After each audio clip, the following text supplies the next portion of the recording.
Welcome to Built to Go, a van life podcast. I'm your host, Jeff Wagg, coming to you from the College of Curiosity.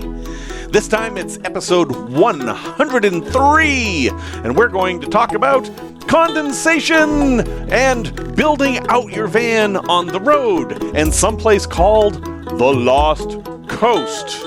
We're also going to have a product review of an electric bicycle that isn't very good. And we're going to have a resource recommendation about something that may seem impossible, but yet can help you out when you need it.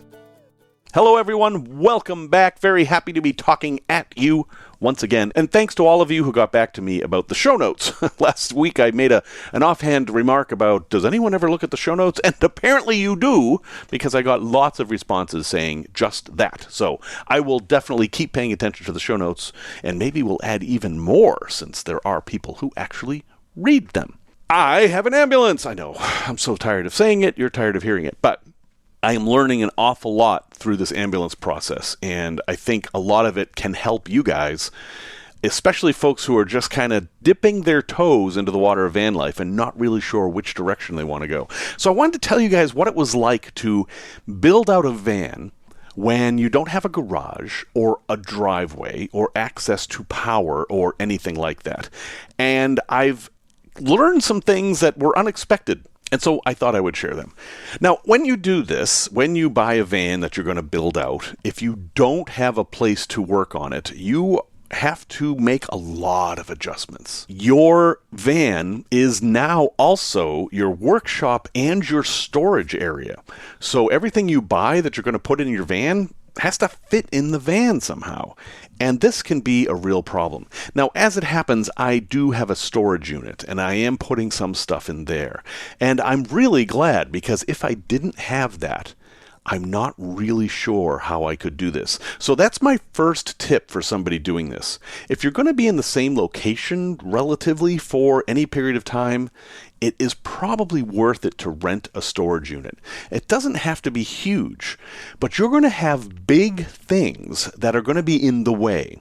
My biggest struggle with these things are boards, panels. I have a big piece of masonite that I'm using for things. I have a big roll of carpet. I have a big roll of felt. I have all these just massive quantities of things that I know I'm going to need, but man, there's no place to put them in the van. So they're in the storage unit, and I really highly suggest that if you can do that. Another thing to consider is space to actually build stuff. I did something that I would have thought was impossible, but I built an IKEA bed in my van, entirely in my van. It was kind of a challenge. I brought the box in the van, shut the doors, and then built the bed in the van. And then I realized that I had put it in the wrong orientation. I actually had to flip it over, and wow, it was difficult. And I'm very glad that I did that when I did it. Now, a little bit of backstory. This ambulance I needed to convert into a legal RV fairly quickly so I could get it registered. And one of the things I needed to have was a bed. So I bought a cheap IKEA bed. It was never meant to be the permanent bed, but I needed to have it in there and working. And I'm glad I did it then, because now I realize that it's such a big object that I really needed to have nothing else in the way. Now, of course, this is an ambulance. It's already got cabinets in it and everything. It doesn't have as much space as an empty van, but still, I was glad I did that early. So you might ask then, okay, well, why not just park in a parking lot and work out the back of the van? Well, yeah, this is something you can do. If you're in an area where you feel safe, you can totally work out of the back of the van. Honestly, if you pull up to Home Depot or someplace like that, open the back doors, and then pull out sawhorses or something and start working on stuff, I don't think anyone's going to give you a hard time. At least for one day, maybe two. If you're there all week, yeah, someone might say something, and you could just say, oh, I'm just working on this stuff here so I can constantly run into Home Depot and buy things, because that is reality. I've mentioned many times that I'm actually working out of Menards much of the time, and no one has ever bothered me, but I haven't really gotten aggressive. I've always been kind of working in the van. Sometimes I'll have the doors open and I'll be standing outside the van to work on something, but no one's given me any trouble at all there. The thing that really concerns me about working outside the van is that if there's any kind of a problem, For example, somebody comes up and is upset, or they ask me to move or whatever, it's not necessarily something I can do quickly. I then have all this stuff everywhere, and it's going to take me a while to put it back in the van and drive off. And that's what's really stopped me from doing that. Anytime I've done anything like that, I've tried to do it in my own parking lot, which is not allowed, but hey, it's my parking lot. I am renting a space. It's part of my condo. If somebody has an issue with me, they can come and talk to me about it, and I think I can work it out. Another issue is power. If you don't have access to power, well, guess what the first thing you have to install in your van is? Yes, that's right, power. And if you're building out a van without any other access to power, yeah, I'm going to recommend you get an inverter. I started out this podcast being completely against inverters. You don't need an inverter. And in my NV200, I had one. I never used it. Now, well, it's just easy for things. And what I realized is that while inverters use a lot of power, they're super convenient. So you can overcome their lack of efficiency with just a bigger battery. And in just the 2 years since I started the podcast, batteries are much cheaper. So when you start building out a van, you are probably going to need power tools unless you're a heck of a lot more crafty than I am. And most power tools either run off AC or their battery chargers run off AC. And so that's what I do. And I've actually got a combination of the two. There aren't very many 12-volt tools that really work. I mean, there are some, but you're definitely going to have a battery drill. You're almost certainly going to have a jigsaw. You've got to have a way to power those things. So first thing you install is the power. Here's the thing I noticed that I really didn't anticipate. When your van is your workshop, it gets beat up. So I've installed some cabinets and things, and I'm starting to notice scuffs and like little tears and stuff, and it's from me working in the van. It's from me moving lumber around and parts and all this stuff. Unfortunately, if you're going to build out your van while you're living in it or on the road, it's going to get beat up. It's going to get beat up more than if you have total control over the situation. For example, that IKEA bed I built. Well, normally I would have built that in a garage or something and then put it in the van. But because I built it in the van, I was waving around boards and drills and many, many Allen wrenches. And yeah, sometimes they hit the cabinets or hit the ceiling and stuff. So I'm now in a situation where my van is never going to be pristine on the inside. It's always going to look lived in because, well, it kind of has been. And of course, it's 10 years old and it was an ambulance, so it's seen a lot of stuff anyway. Another problem is storing stuff like screws and nails and sandpaper and all the different adhesives you have and sealant and paint and all this stuff. It takes up a ton of space. And honestly, I keep losing stuff. I try to be organized. I have boxes for certain things, but wow, it's so easy to lose stuff. What I would really like to be able to do is take the bed out and just work on stuff without the bed in there, but I don't have any place to put it. And my thought now is that what I'm going to try to do is go somewhere for a week, like maybe a campground or something like that, and just get as much of the big stuff done as I possibly can, and then work on the little stuff as needed. And so perhaps the hardest part of this, and this isn't that much of a surprise, is how much longer it takes. If you don't have a garage or even a driveway, you've got to put everything away every night. You've got to make it so that you can still, at least in my case, still drive the van while you have all this stuff in there. And it's just taking a really long time. When I had the garage and I could work on the other van, all I had to do was bring the van in the garage and instantly get to work.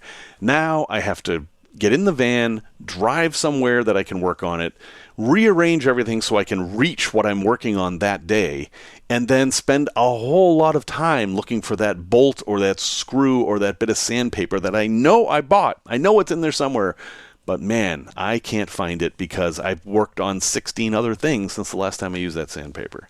All that said, is this doable? Absolutely. I am making progress on the ambulance. As of now, I have heat.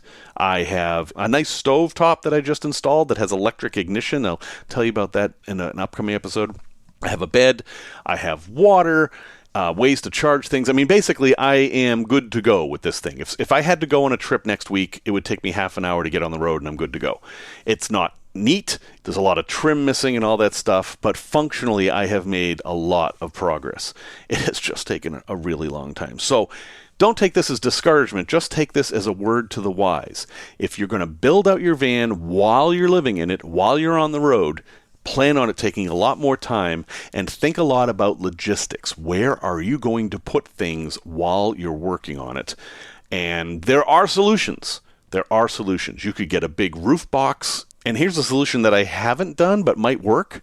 You can rent a U-Haul trailer and put all your stuff in that. Trailer rentals are pretty cheap.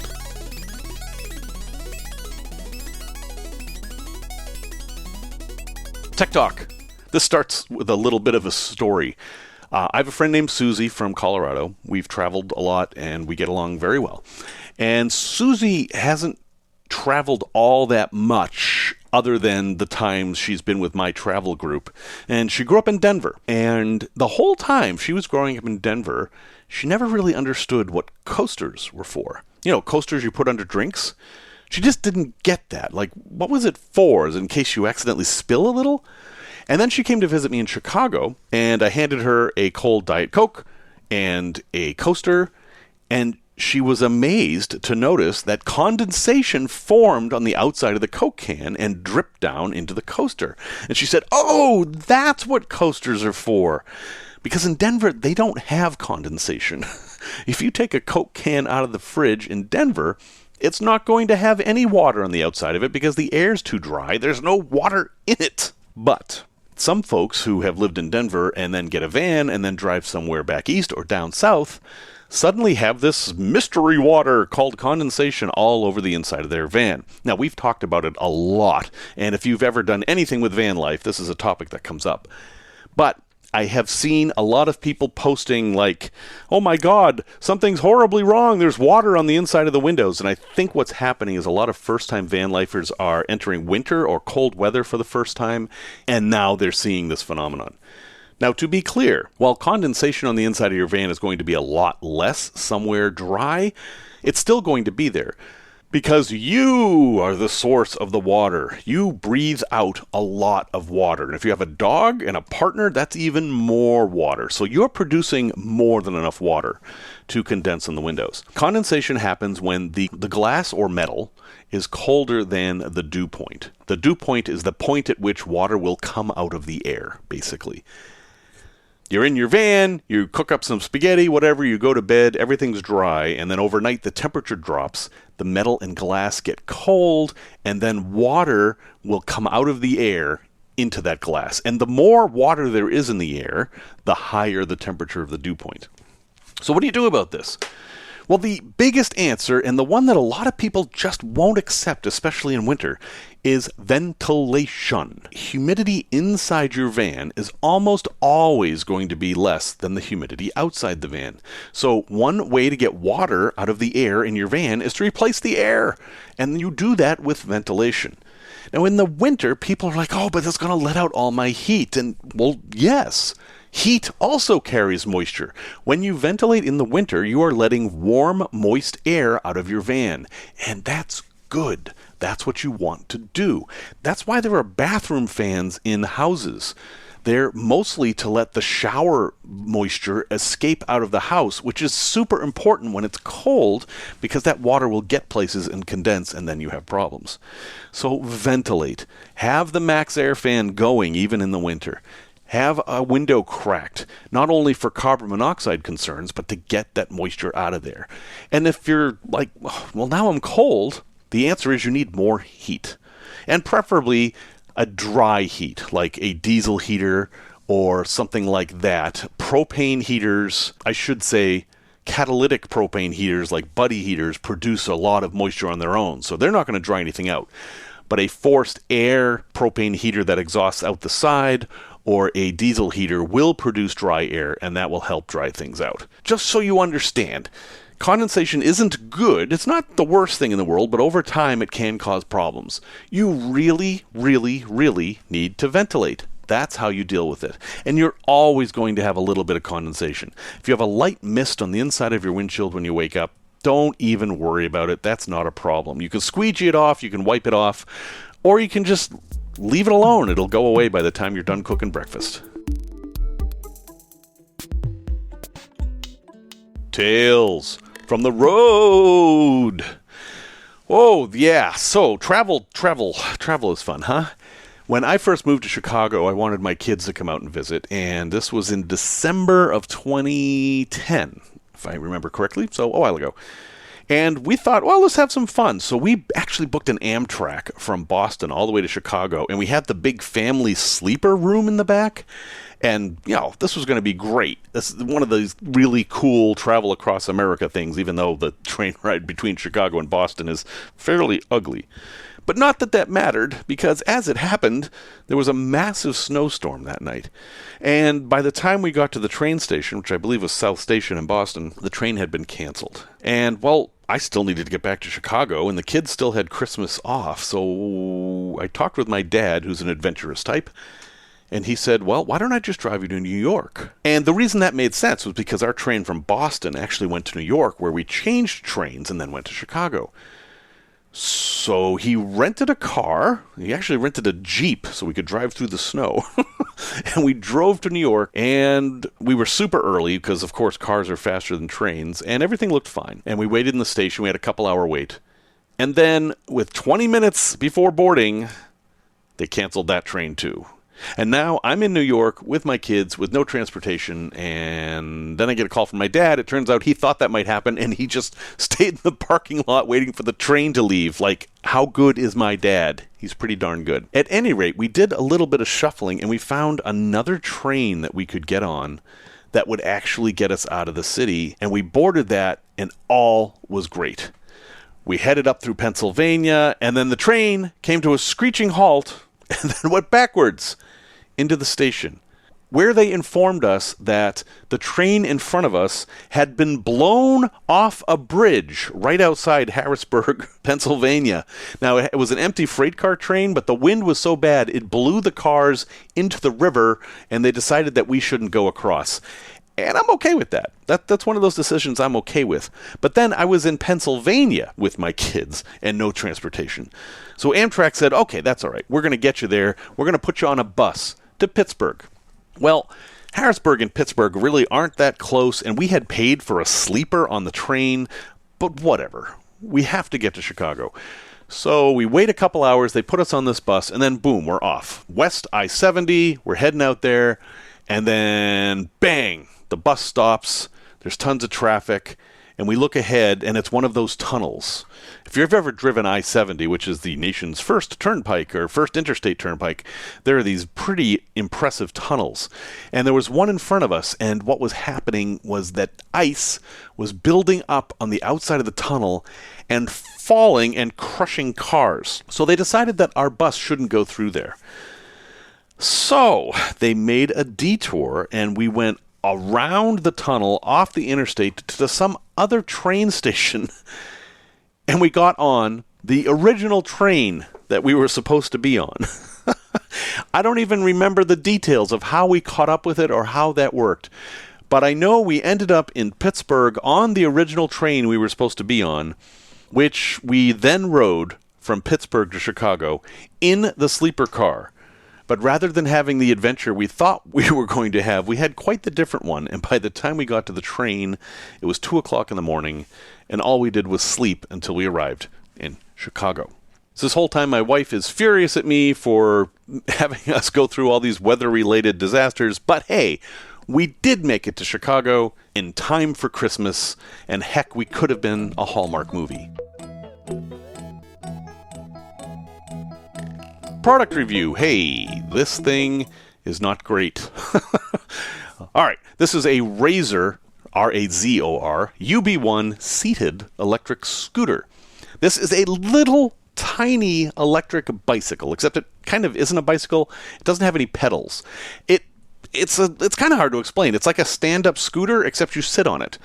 And it's really a great concept. The thing folds up really small, and then the seat becomes a handle, and you can easily just carry it like a briefcase onto an elevator or whatever and take it to your office, and then charge it up. According to the specs, it has a 250-watt motor, it uses a 36-volt lithium battery, and it'll go up to 13.5 miles an hour. And it's tiny, so I thought, well, heck, this might be a good thing for van life. I mean, this thing folds up so small that I could have fit it in my NV200 with no problem. So it was on sale on Amazon for $250, and I picked it up and took it around, and I've been messing around with it a bit. And, well, I'm afraid that I can't give it a good report.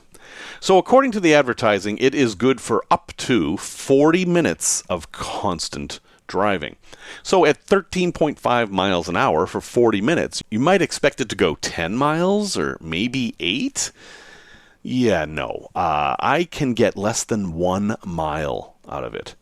I did an experiment where I rode the bike from where we live to my wife's office, which is 1 mile away, and it was just about completely dead by the time I got to her office. It doesn't do hills. It starts off great, but it ends up going really, really, really slow, and ultimately I can't recommend it for anyone, really. It would be a fun thing for the kids to play with in the backyard, but if you're using this to get yourself anywhere more than half a mile away, I don't think it's going to work. Now, caveat, I am a large human. I weigh well over 200 pounds, and the limit on this thing is 220 pounds. And obviously, the more weight you have, the harder this motor has to work. So I am at the very upper limit of what this thing should be able to do. And, well, it doesn't do it very well. If you weigh 100 pounds, this might be much, much better. But don't expect a comfortable ride. Though it has a pneumatic front wheel, the back wheel is solid rubber, and you feel every little crack in the road. At the slightest imperfections in the pavement, your spine's going to know about it. So, do I recommend this? No, I think it's pretty obvious that I don't. But there may be somebody out there who has a need for a very small electric ride-on scooter / bicycle that'll fit in any vehicle, and this might be it. However, I mentioned that I paid $250 for it. Looking at it today on Amazon, $580. Holy cow, that is a ripoff. There are much, much better ways to do this. That said, I will have a link in the show notes for those of you who somehow don't believe me or maybe have that one edge case where this is the right thing. It's the Razor UB1 seated electric scooter. And I don't know what I'm going to do with mine, but I don't think I'm going to put it in my van. A place to visit. So this is a place that I have not been to. This is a bucket list place for me. But it's called the Lost Coast. And if you live in Northern California, you might know where I'm talking about. Northern California, very Northern California, way above San Francisco. The highway kind of leaves the coast for a while as it heads into Oregon. And the reason is that it is so mountainous there, and the topography is so varied that it would have been incredibly expensive to put the highway there. And there really aren't many people living there, so they simply went around this whole region. And that has created the Lost Coast. And it's a nearly pristine section of Pacific Northwest coastal country with incredible trees and wilderness, and it's like the only place left like this. And you can go visit it. There are some towns there, but they're very, very small and very isolated. I imagine that they have their own culture that is probably different from California's. Now, this is the kind of place that you're going to need to do a bit of hiking to see the best stuff. It is not built out. I mean, that's one of its appeals. They have a trail called the Lost Coast Trail. It's 25 miles long, and it's a hike. It is definitely going to wear you out, and I would have to get in a lot better shape to even attempt it. There are some towns up there that you can stay at, and there's even an abandoned lighthouse at Punta Gorda. But I think one of the most cool things there are these things called candelabra trees. Now, these are redwoods that, because of the unique growing conditions they're in, they didn't grow straight up. They grew like candelabras.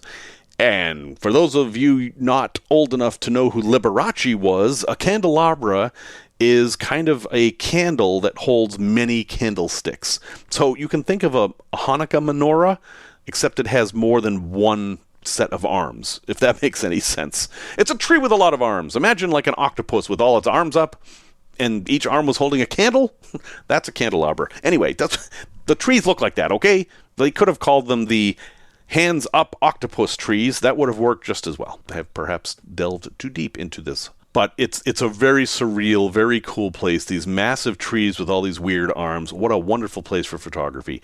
And how nice to kind of visit a pristine bit of California. You know, this whole section of coast hasn't been built up, and now hopefully never will be because it's all publicly owned. So I'll have a link in the show notes, but you really don't need it. It's the Lost Coast of California.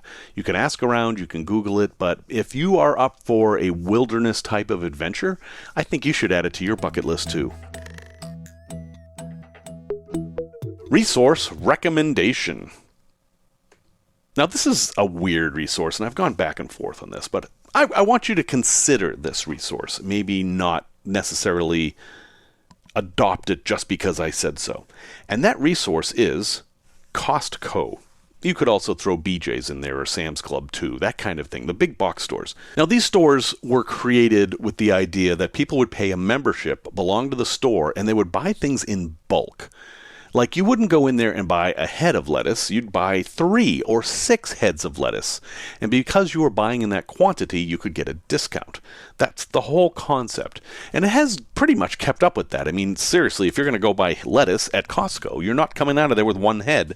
It's not possible. So for a van life person, it would seem like Costco wasn't all that useful because we don't have space for 3 heads of lettuce unless you eat an awful lot of lettuce. But there are other things at Costco that might make it worthwhile for you to have a membership. Now, memberships are $60 a year, $5 a month, which doesn't sound like that much, except that, well, in order to make it worth it to shop there, you either need to save $60 over the course of a year over what you would pay somewhere else, or there has to be something there that you can't get anywhere else. And, well, both things are possible. First, if you have a gasoline motor, Costco almost always has the cheapest gas around. Now, this means there's often big lines, which isn't necessarily great. But if you're driving around the country, if there's a Costco nearby, you know you can get gas at least a reasonable price compared to stations around it. That could easily save you $60 a year. In some cases, it's 10 cents or even 15 cents lower. But it varies wildly. You really have to do some research there. And no, they don't have diesel. At least I've never seen one with diesel. So this is for gasoline folks only. Another thing they have is stuff that you can't get anywhere else. In my ambulance, my new fridge is mostly freezer now because I have a microwave. I decided that I'm going to spend a little bit more time focusing on frozen foods. And Costco has a lot of great frozen foods that I have seen nowhere else. Now, again, they're large quantities. In fact, I bought hot dogs there last week, and I had to buy 40 hot dogs, and that was the smallest way I could buy them at Costco. But you know what? 40 hot dogs will fit in my freezer, and while I don't think I would ever want that many in my van, it could work. If you were traveling with kids or something, hey, that might work. What I really like, though, are these frozen bowls of soup and unusual high-quality frozen meals that you can get there. Now, again, you need a big freezer. You have to be able to store all this stuff. I get that. They also have the same with dry goods. Like, they have fancy ramens and stuff like that. I think more importantly, they have electronics and tools and fixtures like LED lights and things like that that are really hard to find other places. So I think that might be a value too. 2 other things. One is their travel services are very reasonably priced. Now, I'm a travel agent. Technically, Costco is my competitor, even though it doesn't actually work out like that. I get discounts at car rental places. Like, Hertz has a code for me because I'm a travel agent. I can't beat Costco's price with my discount. It's always cheaper for me to rent a car with Costco. Now, that may not come up very much in van life, but they do have a whole range of travel services that might be of use to you. Unfortunately, their tire department, which is excellent, doesn't tend to carry the sizes of tires that vans use. They didn't have any tires for my NV200. They don't have any for my Sprinter. You might get lucky, but I don't think we can rely on that. However, they always have the $1.50 hot dogs. And you know what? That's a pretty darn good deal. If you're having a lean week and yet you want a giant hot dog for $1.50, Costco is there for you. And depending on where you are in the country, you don't even need a membership to go get that hot dog. That varies. And the same is true for the pharmacy. Some states don't allow pharmacy to be a membership thing. It has to be available to the public. So some pharmacies are open to everybody. But I want to mention the pharmacy specifically because Costco pharmacies are the same all across the country. And if you use them, you're in a nationwide network of pharmacies, and that could be an advantage to somebody who moves around a lot. Most other pharmacies are at least somewhat regional, and you may not find them everywhere, but Costco is pretty much everywhere, although obviously in more rural parts of the country, they'll be a little bit harder to find. Just give it a thought. Costco takes Visa now, so it's much easier to pay for things. There's an ATM at the front of the store that doesn't actually charge a fee. That's another bonus they have. If you need money out of an ATM, theirs doesn't charge a fee. I don't know. For $60 a month, for me, it's worth it to have a Costco membership. There are some advantages, but you have to decide for yourself. So I'm not going to have a link in the show notes for Costco because holy cow.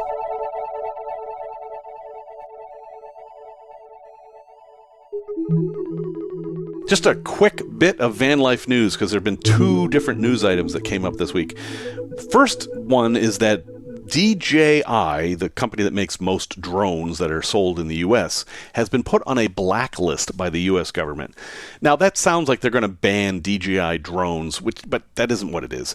These blacklists exist for certain governmental organizations, and the concern is that DJI is a Chinese company and that there is software inside the drones that reports back to the Chinese government. And there is some truth to this. I'm not saying that's not true. There is some weird internet communication going on in these drones. But they're not going to be banned. If you have a DJI drone, you can still use it, and that's all going to be fine. It's just that the federal government is trying to crack down on some Chinese businesses that maybe aren't completely on the up and up. And you can use that information to make a decision on which kind of drone you buy. For me, yes, I have a DJI drone, and yeah, it could be spying on me, but if China really wants pictures of Lunar Lake, well, heck, they can have them.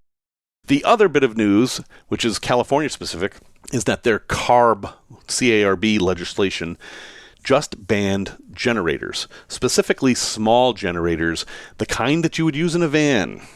Gasoline generators are going away in California. We're not entirely sure how this is going to shake out, if old ones are going to be grandfathered in. Right now, it doesn't look like it. So if you have a nice, quiet Honda generator that you've been using in your van, you might not be able to do that in California. There's a lot of resistance to this. We'll see how this shakes out. But it's something to think about that small gasoline-powered motors, which is what they're banning. It's not just generators. It's streamers and backpack leaf blowers and all those kind of things. Well, yeah, you might have to really start thinking about bigger batteries because you're not going to be able to just fire up the generator whenever you need it. Well, folks, thank you very much for listening to episode 103. We have a Discord channel. We're on Facebook, we're on Instagram, and even Twitter, and you can find all that at our website at builttogo.com. Music, as always, is by Simon Wagg. And until next time, remember this quote by my friend and colleague, Ambrose Bierce. Who never doubted, never half believed. Where doubt is, there truth is. It is her shadow.